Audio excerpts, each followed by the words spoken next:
এটা spark plug, এটা একটা ডিজেল ইঞ্জিন, এটা তো ডিজেল ইঞ্জিন।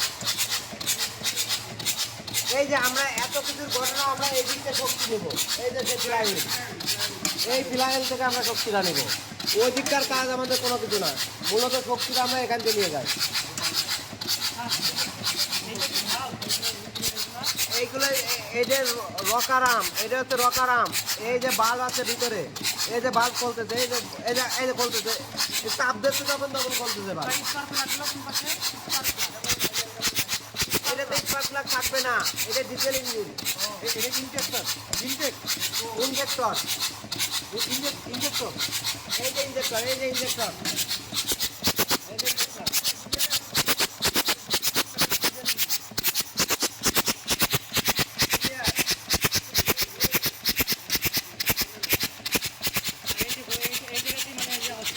নিচে লুব্রিকেন্ট ভরপুর থাকবে। এটাই পিস্টন স্যার। হ্যাঁ, এটা পিস্টন। হ্যাঁ, চারটে আছে স্যার ভিতরে। চারটে ভিতরে, একটা, দুইটা, তিনটে, চারটে। না, ওই যে ধুলাবালি বেল্ট টাইট হচ্ছে, মানে এতে পড়েছিল, এগুলো তো চালায় না এরা। তাহলে এটা কি? এইটাই সেইটাই, এটা সেলফ স্টার্টার। ও মানে এটা দিয়েই মানে স্টার্ট করা হয়। প্রাথমিক যে স্টার্টটা আমরা যদি মোটরে দিচ্ছি, ওটা তো স্যার ক্রাঙ্কের সাথে ইয়ে থাকে না, সংযুক্ত থাকে এই স্টার্ট মোটরটা। হ্যাঁ, চাবিটা যে স্টার্ট হয়, এই যে এখানে আছে, এইটা হচ্ছে সেলফ স্টার্টার, এইটাই ফ্লাইহুইল। প্রাথমিক যে ঘূর্ণনটা, এই ঘূর্ণনটা এইটা করবে, প্রাথমিক ঘূর্ণনটা এইটা করবে। এইটা বেল্টের গন্ধ, মানে এটা খুব ইয়ার আছে। আসলে এগুলো সবসময় লুব্রিকেন্ট দেওয়ার কথা, ঠিক আছে।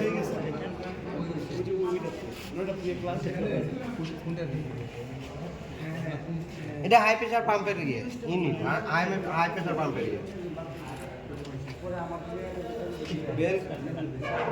এই যে এখানে একটা বাল্ব দেখা যাচ্ছে, এটার নাম হচ্ছে হাই প্রেসার পাম্প, আর এটার নাম হচ্ছে ফিট পাম্প। আর এই যে এইটা হচ্ছে সেই ইয়ে অল্টারনেটরের কাজ কি? ওই যে স্যার বিদ্যুৎ ইয়া শক্তি উৎপন্ন করে নাকি? অল্টারনেটরের কাজ কি? মোটর না স্যার, এটা জানতে এই যে ব্যাটারি চার্জ করে, এইটা ব্যাটারি, এটা বিদ্যুৎ উৎপাদন করে অল্টারনেটর। এর থেকে স্যার ওই যে ব্যাটারিতে চার্জ হয়, ব্যাটারিতে চার্জ হয় স্যার। এটা ব্যাটারি চার্জ করে। স্যার এটা ইঞ্জিনের সাথে সংযুক্ত থাকে, অলরেডি ঘুরতে থাকে। হ্যাঁ, অলওয়েজ ঘুরতে থাকে, অলওয়েজ ঘুরতে থাকে। এই যে আমি ওই যে জিনিসগুলো দেখলাম, এটা কিন্তু আবার ডিজেল ইঞ্জিন। অসংখ্য ধন্যবাদ স্যার, ঠিক আছে। আমাদের প্র্যাকটিক্যাল এই হচ্ছে ঘটনা। আমরা এখানে যা শক্তি উৎপন্ন করি, সব শক্তির আউটপুটটা আমরা এখান থেকে পাই। ফ্লাইহুইল। এর সাথে থাকে হচ্ছে দেখেন এদিকে একটু ফ্লাইহুইলটা দেখি। Pressure plate, class plate. এর সাথে এইরকম থাকবে হচ্ছে ক্লাস প্লেটটা, এর সাথে এরকম ক্লাস প্লেট থাকবে। এই ক্লাস প্লেটটা যখন ফাঁকা করি আমরা, ক্লাস করা মানে হচ্ছে ফাঁকা করে দিই। ক্লাস করা মানে কি?